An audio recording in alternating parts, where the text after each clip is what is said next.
ಎಲ್ಲ ನಮ್ಮ ಪ್ರೀತಿ ಗಂಡಿಗರು ಪ್ರಸನ್ನ ಗಣೇಶ್ ಯೂಟ್ಯೂಬ್ ಚಾನಲ್ಗೆ ಸ್ವಾಗತ ಗಾಯ್ಸ್. ಸೊ ನಿನ್ನೆ ಮ್ಯಾಚು SRH ವರ್ಸಸ್ ನಮ್ಮ RCB ನಡುವೆ ನಡೀತು. ಸೊ RCB ಅವರು ಸೋತ್ರೂ ಪರವಾಗಿಲ್ಲ, ಅಗ್ರಸ್ಥಾನದಲ್ಲೇ ಕುತ್ಕೊಂಡಿದ್ದಾರೆ. ಸೊ ನಿನ್ನೆ ಮ್ಯಾಚು SRH ಅವ್ರು ಗೆದ್ಕೊಂಡಿದ್ದಾರೆ. ಇಲ್ಲಿ ಏನೋ ಓಲಿ ಪಾಪ ಅಂತ ಬಿಟ್ಕೊಟ್ಬಿಟ್ಟಿದ್ದೀವಿ ನಾವೇನೆ. ಸೊ ನಿನ್ನೆ ಮ್ಯಾಚ್ ಬಗ್ಗೆ ಕೂಡ ಮಾತಾಡೋಣ. ಇವತ್ತಿನ match LSG versus Punjab, crucial match Punjab ಅವ್ರಿಗೆ. ಸೊ ಈ ಎರಡು ಮ್ಯಾಚ್ಗಳ ಬಗ್ಗೆ ಡಿಸ್ಕಸ್ ಮಾಡೋಣ. ಅದಕ್ಕಿಂತ ಮುಂಚೆ ಇನ್ನೂ ಚಾನಲ್ ಸಬ್ಸ್ಕ್ರೈಬ್ ಆಗಿಲ್ಲ, ದಯವಿಟ್ಟು ಇವಾಗ ಸಬ್ಸ್ಕ್ರೈಬ್ ಮಾಡ್ಕೊಂಡು ಲೈಕ್ ಮರಿಬೇಡಿ, ಓಕೆನಾ? ಸೊ ಬನ್ನಿ ಇವಾಗ ನಿನ್ನೆ ಮ್ಯಾಚ್ ಬಗ್ಗೆ ಡಿಸ್ಕಸ್ ಮಾಡ್ಕೊಳ್ಳೋಣ. ಸೊ ಗೈಸ್, ಆಕ್ಚುಲಿ ನಿನ್ನೆ RCB ಅವರು ಕ್ಲಿಯರ್ ಕಟ್ ಮೈಂಡ್ ಸೆಟ್ ಅಲ್ಲಿ ಇದ್ದಿದ್ದು. ನಾಟ್ ದಟ್ ನಾವು ಗೆಲ್ಬೇಕು ಅಂತ ಸ್ಟಾರ್ಟಿಂಗ್ ಅಲ್ಲಿ ಆಡಿದ್ರು. ಯಾವಾಗ ಅವರು ನಾಯಿ ಪೇರಿ 250 ನೋಡಿದ್ರು, ಸ್ಟ್ರಾಟಜಿನ ಕಂಪ್ಲೀಟ್ ಚೇಂಜ್ ಮಾಡಿದ್ದು. ಏನಪ್ಪ ಸ್ಟ್ರಾಟಜಿ ಇದ್ದಿದ್ದು ಅಂತಂದ್ರೆ, ಆಕ್ಚುಲಿ ಸೊ ಓಪನಿಂಗ್ ಯಾರು ಬರ್ತಾರೋ ಅವರು ಧೂಮ್ ಧಮಾಕಾಗೆ ಹೊಡಿಬೇಕು ಅಂತ ಪ್ಲಾನ್ ಮಾಡ್ಕೊಂಡಿದ್ದು. ಆಕ್ಚುಲಿ ನಿನ್ನೆ ಫಿಲ್ ಸಾಲ್ಟ್ ಮತ್ತೆ ಜಕಬ್ ಬತ್ತಲ್ ಅವ್ರು ಬಂದು ಕುತ್ಕೊಂಡಿದ್ರು ಆಕ್ಚುಲಿ ಇಲ್ಲಿ ನಮ್ಮ ಡಗೌಟ್ ಅಲ್ಲಿ. ಬಟ್ ಜಕಬ್ ಬತ್ತಲ್ನ ಆಡ್ತಿಲ್ಲ. ವೆಂಕಟೇಶ್ ಅಯ್ಯರು ಮತ್ತೆ ವಿರಾಟ್ ಕೊಹ್ಲಿ ಅವ್ರನ್ನ ಓಪನಿಂಗ್ ಬಿಡ್ತಾರೆ, right and left hand combination ಇರ್ಲಿ ಅಂತ ಅಂದ್ಬಿಟ್ಟು. ಸೊ ಅದೇ ರೀತಿನೇ ಚೆನ್ನಾಗಿ ಆಡಿದಂತ ವೆಂಕಟೇಶ್ ಅವರು ಕ್ವಿಕ್ ಆಗಿ 18 ಬಾಲ್ಗೆ 46 ರನ್ಸ್ ಸ್ಕೋರ್ ಮಾಡ್ತಾರೆ. ವಿರಾಟ್ ಕೊಹ್ಲಿ ಅವರು ಒಂದ್ ಕಡೆ ಸ್ಟ್ರಗಲ್ ಮಾಡ್ತಾ ಇರ್ತಾರೆ ಆಕ್ಚುಲಿ ಆ ಪಿಚ್ ಅಲ್ಲಿ ಹೇಳ್ಬೇಕು ಅಂತಂದ್ರೆ. ಬಟ್ ಎನಿವೇಸ್ ಆ ಟೈಮಲ್ಲಿ ಕ್ರೂಷಿಯಲ್ ಮೂಮೆಂಟ್ ಅಲ್ಲಿ ವಿಕೆಟ್ ವೆಂಕಟೇಶ್ ಅಯ್ಯರ್ ಬೀಳುತ್ತೆ. ವೆಂಕಟೇಶ್ ಅಯ್ಯರ್ ಆಗಿದ ತಕ್ಷಣ ದೇವದತ್ ಪಡಿಕಲ್ ಬರ್ತಾರೆ, ಅವರು ಹೊಡಿಯಕ್ಕೆ ಸ್ಟಾರ್ಟ್ ಮಾಡ್ಕೊಳ್ತಾರೆ. ಪ್ಲಾನ್ ಇದೇನಪ್ಪ ಅಂದ್ರೆ ವಿರಾಟ್ ಕೊಹ್ಲಿ ಅವರು ಒಂದ್ ಕಡೆ ಸ್ಟಿಕ್ ಆನ್ ಆಗಬೇಕು, ದೇವದತ್ ಪಡಿಕಲ್ ಅವರು ಹೊಡಿಬೇಕು, ವೆಂಕಟೇಶ್ ಅಯ್ಯರ್ ಹೊಡಿಬೇಕು ಅಂತ ಇದ್ದಿದ್ದು. ಬಟ್ ಯಾವಾಗ ದೇವದತ್ ಪಡಿಕಲ್ ಅವರು ಕೂಡ ಔಟ್ ಆಗ್ತಾರೆ, ಅಲ್ಲಿ ಒಂದ್ ಸ್ವಲ್ಪ ಅಪ್ರೋಚ್ ಅಲ್ಲಿ ಬದಲಾವಣೆ ಕಾಣಿಸುತ್ತೆ. ಅಲ್ಲಿ ತನಕ ಸ್ಕೋರ್ ಚೆನ್ನಾಗಿತ್ತು. ಇದಾದ್ಮೇಲೆ ನೆಕ್ಸ್ಟ್ ವಿರಾಟ್ ಕೊಹ್ಲಿ ಅವರು ಏನು ಹೊಡೆಯಕ್ಕಾಗಿಲ್ಲ, ಅವರು ಔಟ್ ಆಗ್ಬಿಡ್ತಾರೆ. ಸೊ ನೆಕ್ಸ್ಟ್ ಅದಾದ್ಮೇಲೆ ಕ್ಯಾರಿ ಫಾರ್ವರ್ಡ್ ಮಾಡಿದ್ದು ಈ ಕಡೆ ನಮ್ಮ ರಾಪ ಅವ್ರು ಬರ್ತಾರೆ. ಸೊ ಕೃಣಾಲ್ ಪಾಂಡ್ಯನ ಕಂಡು ಸರ್, ಆಕ್ಚುಲಿ ಕೃಣಾಲ್ ಪಾಂಡ್ಯ ಮತ್ತೆ ರಜತ್ ಪಟಿದಾರ್ ಅವರು ಇಬ್ರು ಬರ್ತಾರೆ, ಪಾರ್ಟ್ನರ್ಶಿಪ್ ಚೆನ್ನಾಗಿ ಬಿಲ್ಡ್ ಮಾಡ್ತಾರೆ. ಬಟ್ ನನಗೆ ಇಲ್ಲಿ ಕ್ವಶನ್ ಮಾರ್ಕ್ ಬಂದಿದೆ ಏನಪ್ಪಾ ಅಂತಂದ್ರೆ, ಮೇ ಬಿ ಕೃಣಾಲ್ ಪಾಂಡ್ಯ ಜಾಗದಲ್ಲಿ ದಿತೇಶ್ ಶರ್ಮಾನ ಕಳಿಸಿ ಟಿಮ್ ಡೇವಿಡ್ ಮತ್ತೆ ರಮರಾಜ್ ಫಂಡ್ ಲಾಸ್ಟ್ ಅಲ್ಲಿ ಉಳಿಸ್ಕೊಂಡು ಆಮೇಲೆ ಬೇಕಾದ್ರೆ ಕೃಣಾಲ್ ಪಾಂಡ್ಯನ ಕಳಿಸಬಹುದಾಗಿತ್ತೇನೋ ಅಂತ ಅನಿಸ್ತು ನನಗೆ. ಯಾಕಂದ್ರೆ ಇವಾಗ ಜಿತೇಶ್ ಶರ್ಮಾ ಅವರು ಫಾರ್ಮ್ ಅಲ್ಲಿ ಇಲ್ಲ. ಮೇ ಬಿ ಅವ್ರಿಗೆ ಒಂದ್ ಸ್ವಲ್ಪ ನಿಧಾನ ಕಾಡಪ್ಪ, ಪರವಾಗಿಲ್ಲ ನಾನು ಹೊಡ್ಕೊಳ್ತೀನಿ. ಯಾಕಂದ್ರೆ ನಮಗೆ 165 ದಾಟಿಸಿದ್ರೆ ಸಾಕಾಗ್ತಿತ್ತು, ನಾವು ಸೆಕೆಂಡ್ ಕ್ವಾಲಿಫೈರ್ ಫಸ್ಟ್ ಕ್ವಾಲಿಫೈರ್ ಅಲ್ಲಿ ಆಡ್ಬೋದಾಗಿತ್ತು. ನೆಟ್ ಬೇಸ್ಟ್ ಆನ್ ಅಲ್ಲಿ ಮಾತಾಡ್ತಾರ ಅದು. ಬಟ್ ಜಿತೇಶ್ ಶರ್ಮಾ ಅವರು ಅಷ್ಟೊಂದು ಕಳಪೆಯಲ್ಲಿ ಆಡ್ತಾರ ಅಂತ ನನಗೂ ಕೂಡ ಒಂದ್ ಸ್ವಲ್ಪ ಕುತೂಹಲ ಮೂಡ್ತಿತ್ತು. ಯಾಕಂದ್ರೆ ಅದು ಪಿಚ್ ಚೆನ್ನಾಗಿದೆ ಆಕ್ಚುಲಿ, ಇವೇ ಫ್ಲಾಟ್ ಪಿಚ್ ನಾಯಿ ಹೊಡೆದಂಗೆ ಹೊಡಿಬಹುದು. ಟಾರ್ಗೆಟ್ ಕೊಟ್ಟಿದ್ದು. ಬಟ್ ಇನ್ನೂ ನಮಗೆ ಬೌಲರ್ಸ್ ಗಳು ಹೇಳ್ಬೇಕು ಅಂದ್ರೆ, ಎಸ್ಪೆಷಲಿ ಜಾಸ್ ಹಜಲ್ವುಡ್ ಅಂತೂ ಏನ್ ಗುರು ಆ ಲೆವೆಲ್ ಲೈನ್ ಲೆಂತ್ ಹಾಕೊಡ್ತಾ ಆ ವ್ಯಕ್ತಿಗೆ ಅದು ಎಂತ ಹೋಗಿ ಎಲ್ಲ ಆಗ್ತಾ ಇರೋದು ಅಂತಂದ್ರೆ ಕಾಲ ಹತ್ರ ಆಗ್ತಾವ್ರೆ. ನನ್ಗೆ ಯಾಕೆ ಗುರು ಕಾಲ ಹತ್ರ ಆಗ್ತಾ ಇದ್ಯಾ ಹಂಗ್ ಹೊಡಿತಾ. ಆಕ್ಚುಲಿ ಹೆನ್ರಿ ಕ್ಲಾಸ್ ಎಲ್ಲ ಹಾಕೋರು ಹೊಡಿತಾರೆ, ಬಟ್ ಟೆಸ್ಟ್ ಲೈನ್ ಲೆಂತ್ ಹಾಕಿದ್ರೆ ಯಾರು ಕೂಡ ಸ್ಟ್ರಗಲ್ ಮಾಡ್ತಾರೆ, ಕ್ಯಾಚ್ ಹೋಗುತ್ತೆ. ಆಮೇಲೆ ಸ್ಲೋವರ್ ಒನ್ ಬಾಲ್ ಯಾರು ಹಾಕಿಲ್ಲ, ನನಗೆ ಬೇಜಾರಾಗ್ತಿರೋದು. ರಸಿಕ್ ಸಲಾದಾರ್ ಒಬ್ಬರೇ ಆಕ್ಚುಲಿ ಸ್ಲೋವರ್ ಒನ್ ಸ್ವಲ್ಪ ಡಿಫ್ರೆಂಟ್ ಆಗಿ ಚೇಂಜ್ ಮಾಡಿದ್ದು. ಇವನ್ ಭುವನೇಶ್ವರ್ ಕುಮಾರ್ ಎಕಾನಮಿ ಇರ್ತಾರೆ ಅಂತ ಅನ್ಕೊಂಡ್ರೆ 2 ಓವರ್ ಪವರ್ ಪ್ಲೇ ಟ್ರೆವಿಸ್ ಹೆಡ್ ಮತ್ತೆ ಅಭಿಷೇಕ್ ಶರ್ಮಾ ಅವ್ರನ್ನ ಯುಟಿಲೈಸ್ ಮಾಡ್ಕೊಂಡ್ಬಿಟ್ರು. ಈಗ ನೋಡಿ ಬೌಲರ್ ಸ್ವಲ್ಪ ಇನ್ ಸ್ವಿಂಗ್ ಔಟ್ ಸ್ವಿಂಗ್ ಆಗಿಲ್ಲ ಅಂದಾಗ ಬೌಲಿಂಗ್ ಸ್ಟ್ರಗಲ್ ಮಾಡೋದು ನಾನು ಕೂಡ ನೋಡಿದ್ದೀನಿ. ಬಟ್ ಆಮೇಲೆ ನನಗೆ ಈ ನಮ್ಮ ಸುಯೇಶ್ ಶರ್ಮಾ ಇದಾರಲ್ಲ, ಅವ್ರ ಆಟಿಟ್ಯೂಡ್ ಮಾತ್ರ ನಿಜ ಇಷ್ಟ ಆಗ್ತಾರೆ ನನಗೆ.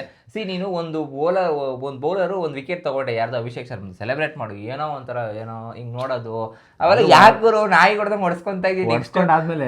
ಹೊಡ್ಸ್ಕೊಂಡು ಅವ್ನು 6 ಹೋಯ್ತು, ಅವ್ನು ಕ್ಯಾಚ್ ಬಂತು, ಓಕೆ ಯಾಕಂದ್ರೆ ಸೆಲೆಬ್ರೇಟ್ ಮಾಡಿ ಖುಷಿಯಿಂದ ಪಡಿ. ಬಟ್ ಅದು ನೋಡೋ ಅಂತದ್ದು ಹೆಂಗೈತೆ ಅಂದ್ರೆ, ನಾನೇ ಎಲ್ಲಾ ವಿಕೆಟ್ ಸುನಿಲ್ ನಾರಾಯಣ್ ಈ ಲೆವೆಲ್ಗೆ ಬಿಲ್ಡಪ್ ಮಾಡಲ್ಲ, ಸೆಲೆಬ್ರೇಟ್ ಮಾಡಲ್ಲ ಆಕ್ಚುಲಿ ಸ್ವಲ್ಪ ಆಟಿಟ್ಯೂಡ್ ಅನ್ನೋದು ಚೇಂಜ್ ಆಗಬೇಕು. ಬಟ್ ಕಂಪೇರಿಟಿವ್ಲಿ ಲೈಕ್ ವಿಕೆಟ್ ತೆಗಿಬೇಕಾದ್ರೆ ಸುಯೇಶ್ ಶರ್ಮಾ ಈ ಸತಿ ಈ ಒಂದು ಆವೃತ್ತಿಯಲ್ಲಿ ಐ ಥಿಂಕ್ ನನ್ಗೇನು up to the mark. Actually ಅವರು ಎಲ್ಲೂ ಕೂಡ ವಿಕೆಟ್ ತೆಗ್ದವ್ರೆ ಅಂತ ನನಗೆ ಮ್ಯಾಚ್ ವಿನಿಂಗ್ ಪರ್ಫಾರ್ಮೆನ್ಸ್ ತೋರಿಸಿದ್ದಾರೆ ಅಂತ ಅನ್ಸಲ್ಲ. ಎಕ್ಸೆಪ್ಟ್ ಒಂದು ಮ್ಯಾಚ್ ಮಾತ್ರ, ಅದು 8 ರನ್ 9 ರನ್ ಎಕಾನಮಿ ಬರುತ್ತೆ ಅಷ್ಟೇ, DC ಮೇಲೆ ಅಂತ ಅನ್ಕೊಳ್ತೀನಿ ಮೇ ಬಿ. ಸೊ ಅದೊಂದು ಮ್ಯಾಚ್ ಬಿಟ್ರೆ ಯಾವುದು ಕೂಡ completely zero performance. And Jitesh Sharma ಅವ್ರದ್ದು ಅಷ್ಟೇ, ಅಷ್ಟು ಕಂಪ್ಲೀಟ್ ಝೀರೋ ಪರ್ಫಾರ್ಮೆನ್ಸ್ ಬಂದಿದೆ.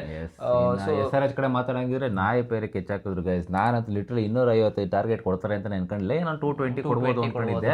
ಸೊ ಇಲ್ಲಿ ಅಭಿಷೇಕ್ ಶರ್ಮಾ 56 ಹೊಡಿತಾರೆ, ಅಂಡ್ ಟ್ರಾವಿಸ್ ಹೆಡ್ ಬರ್ತಾರೆ 26 ಹೊಡಿತಾರೆ. ಅದಾದ್ಮೇಲೆ ಇಶಾನ್ ಕಿಶನ್ 79 ಗೈಸ್. ಲಾಸ್ಟ್ ಮ್ಯಾಚಲ್ಲೂ ಚೆನ್ನಾಗಿ ಆಡಿದ್ರು ಚೆನ್ನೈ ಮೇಲೆ, ಈ ಮ್ಯಾಚಲ್ಲೂ ಈ ರೀತಿ ಆಡಿದ್ದಾರೆ. So Ishan Kishan may be so ಒಂದು ಒಳ್ಳೆ ಇದಿದೆ, ಏನು ಫ್ಯೂಚರ್ ಇಂಡಿಯಾ ಟೀಮ್ಗೆ ಇದಾಗುವಂಥದ್ದು, ಒಂದು ಡೈಮಂಡ್ ಆಗುವಂಥ ಚಾನ್ಸಸ್ ಜಾಸ್ತಿ ಇದೆ. ಹೆನ್ರಿ ಕ್ಲಾಸ್ 51 ಹೊಡಿತಾರೆ. ಇದಾದ್ಮೇಲೆ ಏನ್ ಗೈಸ್ ಆಕ್ಚುಲಿ ಫಾರ್ಮ್ ಅಲ್ಲಿ ಇರೋದು ಭಯಂಕರ ಮನುಷ್ಯ ಮಾತ್ರ. ಆಕ್ಚುಲಿ ಹೇಳ್ಬೇಕು ಅಂದ್ರೆ SRH ಹೇಳಿದ್ದಾರೆ, ನನ್ನ ಫ್ಯಾಮಿಲಿ ತುಂಬಾ ಹೆಲ್ಪ್ ಮಾಡಿದೆ, ನಾನು ಅವ್ರು ಕೊಡೋ ಟೈಮ್ ಬಂದಿದೆ ಅಂತ ಅಂದ್ಬಿಟ್ಟು ಈ ಲೆವೆಲ್ಗೆ ಮಾಡೋದು ಕನ್ಸಿಸ್ಟೆನ್ಸಿ ಗೈಸ್. SRH ನನ್ನ ಪ್ರಕಾರ ಇಶಾನ್ ಕಿಶನ್ ಕನ್ಸಿಸ್ಟೆನ್ಸಿಯಿಂದ ಮಾಡ್ತಾರೋ ಇಲ್ವೋ ಗೊತ್ತಿಲ್ಲ, ಅಭಿಷೇಕ್ ಶರ್ಮಾ ಮಾಡ್ತಾರೋ ಇಲ್ವೋ ಗೊತ್ತಿಲ್ಲ. ಹೆನ್ರಿ ಕ್ಲಾಸ್ ಅನ್ನೋರು ಮಾತ್ರ ಕನ್ಸಿಸ್ಟೆನ್ಸಿಯಿಂದ ರನ್ ಸ್ಕೋರ್ ಮಾಡ್ತಾ ಇದ್ದಾರೆ. ನಿನ್ನೆ ಆಕ್ಚುಲಿ ಅನ್ಕೊಂಡಿದ್ದೇನಂತಂದ್ರೆ ಮೇ ಬಿ ಇವ್ರಿಗೆ ಆರೆಂಜ್ ಕ್ಯಾಪ್ ಬಂದ್ಬಿಟ್ಟು ವಿರಾಟ್ ಕೊಹ್ಲಿ ವಾಪಸ್ ಹೋಗುತ್ತೆ ಅಂತ ಅನ್ಕೊಂಡೆ. ಬಟ್ ಅನ್ಫಾರ್ಚುನೇಟ್ಲಿ ವಿರಾಟ್ ಕೊಹ್ಲಿ ಅವ್ರು ಆಡೋಕ್ಕಾಗಿಲ್ಲ, ಆಫ್ ಡೇ ಆಯ್ತು ವಿರಾಟ್ ಕೊಹ್ಲಿ ಅವ್ರಿಗೆ.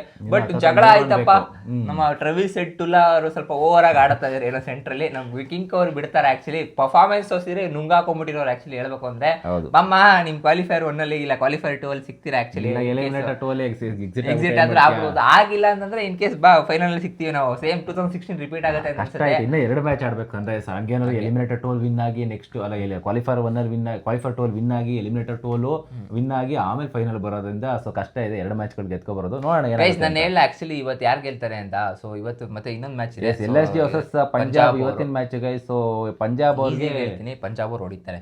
ಪಂಜಾಬ್ ಅವರು ಮತ್ತೆ ನಿಮ್ಗೆ ಸರ್ಪ್ರೈಸಿಂಗ್ ಅನ್ಸ್ಲಿ ಏನ್ ಅನ್ಸ್ಬೋದು ಗೊತ್ತಾ, ಮೇ ಬಿ 3 ಟೀಮ್ ಕಾಯ್ಕೊಂಡ್ ಕೂತಿರೋದು. ಒಂದು ಪಂಜಾಬ್ ಅವರು, ಇನ್ನೊಂದು RR ಅವರು, KKR ಅವರು. So I think KKR Punjab ಎರಡು ಹಿಂದೆ ಮುಂದೆನೆ ಉಳ್ಕೊಂಡಿದೆ. ನೆಟ್ ರನ್ ರೇಟ್ ಬೇಸ್ ಮೇಲೆ ಮಾತಾಡ್ತಾ ಇರೋದು.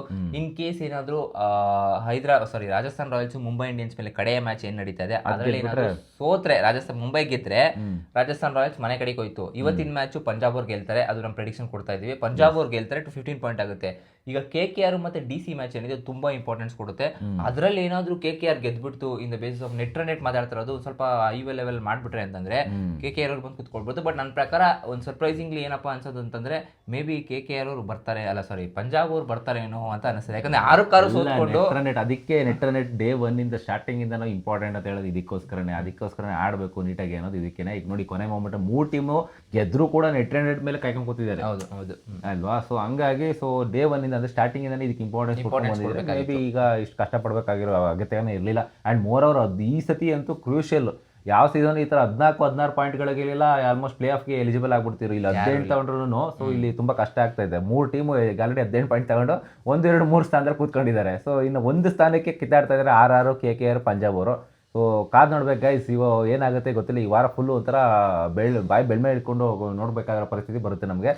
ನಮ್ಮ ಪ್ರೆಡಿಕ್ಷನ್ ಪ್ರಕಾರ ಮೇ ಬಿ ಪಂಜಾಬ್ ಅವ್ರು ಹೋಗ್ತಾರೆ ಅಂತ ಅನಿಸ್ತದೆ. ನಿಮ್ಗೆ ಯಾರು ಹೋಗ್ಬೋದು ಗೈಸ್? ಟಾಪ್ 4 ಯಾರು ಸೀಲ್ ಮಾಡ್ಕೊಳ್ಬೋದು ಅಂತ ನಿಮ್ಗೆ ಅನ್ಸುತ್ತೆ? ಕಮೆಂಟ್ ಮಾಡಿ ತಿಳಿಸಿ ಗೈಸ್. ನೋಡುವ ಇನ್ನು ಪಂಜಾಬು ಮತ್ತೆ ಈ ಕಡೆ LSG ಅವರ ಹೆಡ್ ಟು ಹೆಡ್ ರೆಕಾರ್ಡ್ ನೋಡಂಗಿದ್ರು. ಸೊ ಇಲ್ಲಿ ತನಕ ಆಡಿರೋದು 7 ಮ್ಯಾಚಸ್ ಅಷ್ಟೇ. ಅದರಲ್ಲಿ 3 ಮ್ಯಾಚು LSG ಗೆದ್ಕೊಂಡಿದ್ದಾರೆ ಅಂಡ್ 4 ಮ್ಯಾಚು ಈ ಕಡೆ ಪಂಜಾಬ್ ಅವ್ರು ಗೆದ್ಕೊಂಡಿದ್ದಾರೆ. ಅಂಡ್ ಹೈಯೆಸ್ಟ್ ರನ್ ಬಂದು 257 LSG ಅವ್ರು ಹೊಡೆದಿರೋದು. ಲೋಯೆಸ್ಟ್ ಬಂದು 133 ಅದು ಪಂಜಾಬ್ ಅವ್ರು ಹೊಡೆದಿರೋದು. ಸೊ ಏನಂತ ವ್ಯತ್ಯಾಸ ಏನಿಲ್ಲ ಅಲ್ಲ, ಒಂದೊಂದು ಮ್ಯಾಚ್ಗಳ ಡಿಫ್ರೆನ್ಸ್ ಇದೆ. ಬಟ್ ನನ್ಗೆ ಅನ್ಸೋದ್ರಿಂದ ಇವತ್ತು ಪಂಜಾಬ್ ಅವ್ರಿಗೆ ಗೆದ್ಕೊಂಡು ಡೈರೆಕ್ಟ್ ಕ್ವಾಲಿಫೈ ಆಗೋಕ್ಕಂತ ಪಾಸಿಬಿಲಿಟೀಸ್ ಜಾಸ್ತಿ ಇದೆ.